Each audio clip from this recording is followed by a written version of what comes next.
launch of Terror from Beyond. Basically, Terror from Beyond Nightmare just came out back in June 2013, but because of the summer and girlfriend issues and things like that, I decided to have a little break for the game. So I just came back at December 2013, so basically when I finished all the exams. But yeah, this is not my thoughts and not my life thoughts video, but basically as soon as we needed to wait like 4 months for brand new content, but it's actually worth it, but because it not gives one, it gives 2 operations now instead. I'm just gonna talk now Dread Fortress, and after that Palace. And what I want to talk about first off is the story here, because the story here is basically have some background now finally.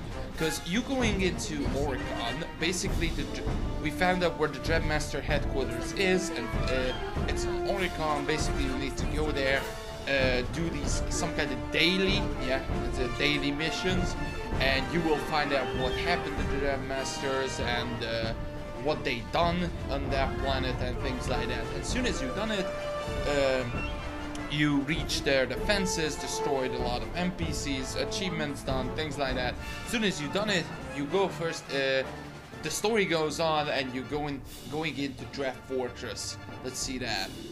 I really like the idea what BioWare is doing right now, because they wanted to finish this now and get it over with, and that's it, like really wanted to finish it. So they put it in a story. So as soon as you've done that fortress, you're going into Palace, and the story goes on and on. So that's I really liked that. So, but yeah, enough with the story. Let's go through Dread Fortress now. The design here of Dread Fortress is kind of at the beginning looking like a fortress, but as soon as you go to places and bosses to bosses, it's like a similar, like not much of a big thing. But I think it's really good, like designing it to the planet as well, and this has some kind of little atmosphere for this operation. I think it's pretty decent and pretty good, but just some of the places after you done some of the bosses and things like that.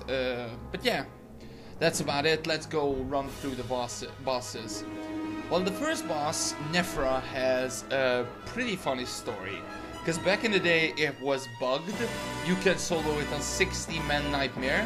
You can go right behind that pillar thingy-majig, and the boss can't reaches you, and the droids as well. So you can just stay there for like 40 minutes and solo it unranged.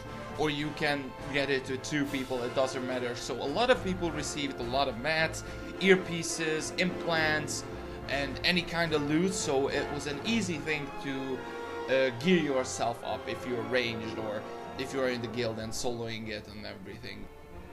I can't really talk about anything, just all you need to do is DPSing the boss, and healers need to cleanse.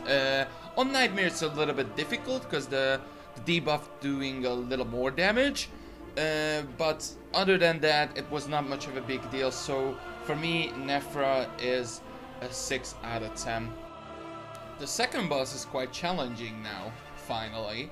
The second boss on story mode, I think it's not much of a big deal, everyone can do it.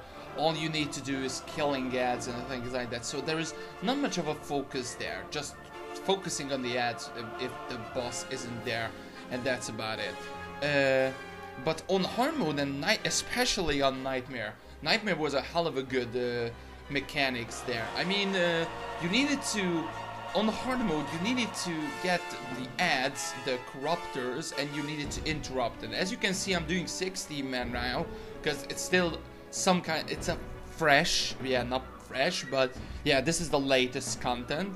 So we're doing 60 man hard mode, and you need to interrupt those corruptors, otherwise you receive a big debuff and the health goes down really fast. Of course on hard mode you can cleanse it, so it was not much of a big deal. But what I liked on Nightmare, there is some bulwarks there and things like that, so I really like the mechanics, and you can't leap twice to corruptors or interrupt it, otherwise you instantly die. I really liked it, that one. So on Nightmare it's quite challenging, but I think it's a really good boss fight without a doubt. So for me it's a 9 out of 10. Oh boy, the third boss. The third boss, all the people is remembering the magnet, of course.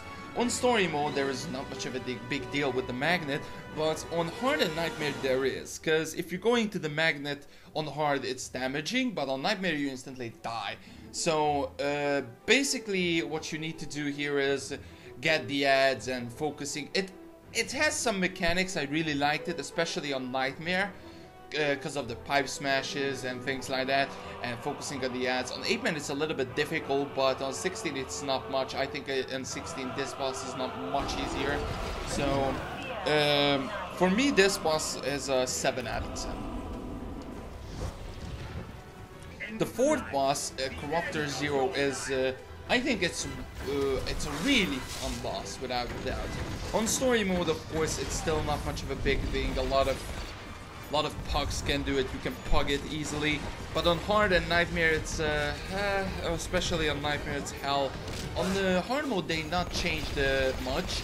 They only changed there is a mine there and ads at the end, but not much. On Nightmare, they changed it more. Like we got more ads, we got more lasers and stuff like that. So it was a difficult fight, but I think it's still enjoyable. Like everybody had a job except the DPS. All they need to do is DPS it or AoE it or whatever the leader wants, and that's about it. So I think it's still a fun and difficult boss fight on Nightmare. On hard it was not much of a big deal. A lot of people done it now. For me this boss is an 8 out of 10. And the last boss, oh boy, Brontes. Well, the story basically goes on, and first you're going into the fortress and finding Brontes. So, but enough that, I'm gonna talk about it later. Brontes basically on story is still a little bit difficult, but yeah, of course not much, but on hard it is. A lot of mechanics there which you need to what you saw in after story mode, like balls in there, I don't know, some kind of more tentacles, more damage, and more stuff. And I think it's quite challenging, especially on Nightmare. The lightning tentacles and things like that. And those are hell of a fun, and you control that like hell. So that's what I really like. But anyways, this boss is a really interesting one, I think. But this is not epic as the other bosses at the end. So it is a little bit, but I think it's not much. I expected a little more at the end, like, wow, I'm much better in the epic fight, but this is not epic, I think. This is not an epic boss fight at all. So for me, Brontes is an 8 out of 10. Let's see the ratings now, quickly. Jet Fortress overall, for me, the story is, of course, I'm going to talk about it at the end of this whole Oricon Fortress Palace thing. But let's go through. The design here is, I think it's decent, so this is what I expected. For me, the design is a 7 out of 10, and the bosses overall is 7 out of 10. So overall, Dread Fortress for me is a 7 out of 10 operation. It's not really good, but it's a good operation. So this is, I expected a little more, but not much, because they have now 2 operations at this patch notes, this Dread War. So I think it was a good operation overall, but I expected a little more for Palace now, and I think I deserve it. But that was my thoughts for Draft Fortress, and see you guys on Draft Palace operation. My thoughts video. Bye bye.